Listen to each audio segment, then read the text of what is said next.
ओम श्री नवनाथाय नमः. अध्याय 12. हा अध्याय वाचल्याने देवतांचा शोभ असेल तर तो नाहीसा होईल. सर्व देवता अनुग्रह करतील. तर अध्यायाला सुरुवात. अग्नीने जालंधराला त्याच्या जन्माची सर्व कथा सांगितली. पुढे अग्नीने त्याला विचारले, बाळा, तुझी कोणती इच्छा असेल तर मला सांग, मी ती पूर्ण करतो. यावर जालंधर म्हणाला, अग्निदेवा, खरं तर मला कसलीच इच्छा नाही, पण मी धारण केलेल्या मनुष्यदेहाचे सार्थक व्हावे. इतर अनेक जण नुकतेच जन्मतात व मरतात, तसे माझे होऊ नये. माझ्या हातून काहीतरी चांगले घडावे. ते ऐकून अग्नीला अत्यानंद झाला. त्याने अरण्यातील आपले रूप आवरून घेतले व जालंधराला खांद्यावर घेऊन अग्निदेव दत्तात्रय जेथे होते तेथे पोहोचला. त्यांना पाहता दत्तगुरु म्हणाले, अग्निदेवा, आज अचानक माझ्यावर ही कृपा केली म्हणायची. आणि हा बरोबर कोण? बसा तरी, तुमचे स्वागत असो. अग्नी म्हणाला, हा जालंधर नावात अवतरलेला अंतरिक्ष ऋषीच आहे. मदन दहन झाले तरी तो मदन माझ्या ठिकाणी शिवतेजात युक्त झालेला तसा सूक्ष्म रूपाने राहिला होता. बृहदावा राजा सोमयोग करीत असता मी ते तेज यज्ञकुंडातून अंतरिक्ष ऋषींच्या जीवाश्वसह बाहेर टाकले. तोच हा बालक. उपनयन झाल्यावर तो राजाकडून पळून अरण्यात गेला. तेथे माझी व त्याची पुनर्भेट झाली. त्याला जगात चिरंतर कीर्ती प्राप्त होईल असे आपण करावे, म्हणून मी त्याला आपल्या पायीशी आणले आहे. दत्तगुरु म्हणाले, वा, फार उत्तम. मी त्याला सर्व विद्या संपन्न करेन, पण 12 वर्षे त्याने माझ्याजवळ राहिले पाहिजे. पहा जालंधरा, राहशील का? अग्नी व जालंधर या दोघांनी त्याला मान्यता दिली. अग्नीने दत्तांचा निरोप घेतला व तो अदृश्य झाला. जालंधर दत्ताजवळ जाऊन राहू लागला. दत्तांनी जालंधराला अद्वैताचा बोध केला आणि त्याला नित्य आपल्याबरोबर ठेवले. सकाळी भागीरथी स्नान करावे, पांचलेश्वरी भोजन करावे व माहूरगडावर रेणुका मातेचे मातापुरी येथे रात्री विश्रांती घ्यावी, असा दत्तात्रयांचा दिनक्रम. त्यात जालंधरासही त्यांनी बरोबर घेतले आणि 12 वर्षाचा अवधीत शस्त्रे, वेद, शास्त्रे, विद्या व कला यांचे संपूर्ण ज्ञान दिले. अशा रीतीने विद्या संपन्न झाल्यावर त्याने सर्व देवतांची त्याला दर्शने करवली आणि दत्ताकडून वरदाने दिली. एवढे झाल्यावर त्यांनी अग्नीला बोलवून म्हटले, हा तुझा पुत्र जालंधर. आता याला सर्व विद्यांनी युक्त केले आहे, याचा स्वीकार कर. अग्नी फार संतुष्ट झाला. मग त्याने जालंधराला पूर्वी ज्याप्रमाणे मच्छिंद्रनाथाने सर्व देवता प्रसन्न करून व वश करून घेतल्या होत्या, त्याचप्रमाणे त्याला वश करून दिल्या. पुढे अग्नीने त्याला 12 वर्षे बद्रिकाश्रमी तप करावयास नेले.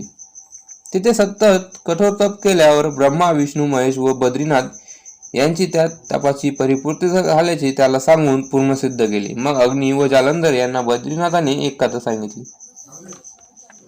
बद्रीनाथ शिव त्यांना म्हणाला, पूर्वी एकदा ब्रह्मदेवाचे तेज रसकलित झाले व ते हिमालयात एक दिग्गज निद्रस्त होता त्याच्या कामात पडले. त्यात प्रबोध व नारायणाने संचार करून मनुष्य देह धारण केला आहे. जालंधर, त्याला तू बाहेर काढ. तो कानातून जन्मल्यामुळे त्याला कानिपनाथ असे म्हणतील.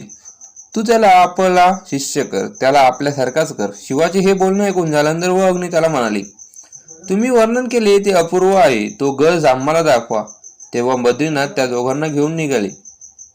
ते हिमालयावर आले. दुरून गज दिसला, इकडे तिकडे संचार करीत होता. शंकर म्हणाले, हा गज मोठा भयंकर आहे, चंचल आहे. तेव्हा जालंधराने दुरूनच त्या महागजावर मोहनास्त्र व सर्पास्त्र सोडले. त्या दोन्ही अस्त्रांचा परिणाम होऊन हत्ती तत्काळ भूमीला खिळल्यासारखा मुकाट्याने एका जागी उभा राहिला. जालंधर, अग्नी व शंकर संस्थपणे त्याच्याजवळ गेले. जालंधराने हत्तीच्या जवळ जाऊन हाका मारल्या, अरे कानिफा, अरे प्रभुत्व नारायणा, अरे ब्रह्मसुता, दीक्षदेह धारण करून तू या दिग्गजाच्या कानात येऊन राहिला आहेस ना? तू बाहेर ये. हे अग्निदेव, हे महादेव व मी अंतरिक्ष तुला जालंधर रूपाने बोलवित आहेत. तुझे कार्य तुझी वाट पाहत आहे. ये लवकर बाहेर ये. त्याच्या हाका ऐकून हत्तीच्या कानात अंतर्भागातून 16 वर्षाचे एक तेज पुंज तपस्वी तरुण डोकावून पाहू लागला. त्याला शंकर, अग्नी व जालंधर हे तिघे दिसले. तेव्हा त्यांना तेथून हात जोडून त्यांनी नमस्कार केला. मग जालंधराने उंच हात करून त्याला खाली उतरून घेतले. कानिफाने खाली उतरता तिघांना प्रणाम केला. शंकर जालंधराला म्हणाला, अग्निपुत्रा, हा प्रभुत्व नारायणाला अनुग्रह देऊन विद्या देण्याचे कार्य तूच करायचे आहे. अग्नीनेही शंकराच्या म्हणण्याला मान्यता दिली.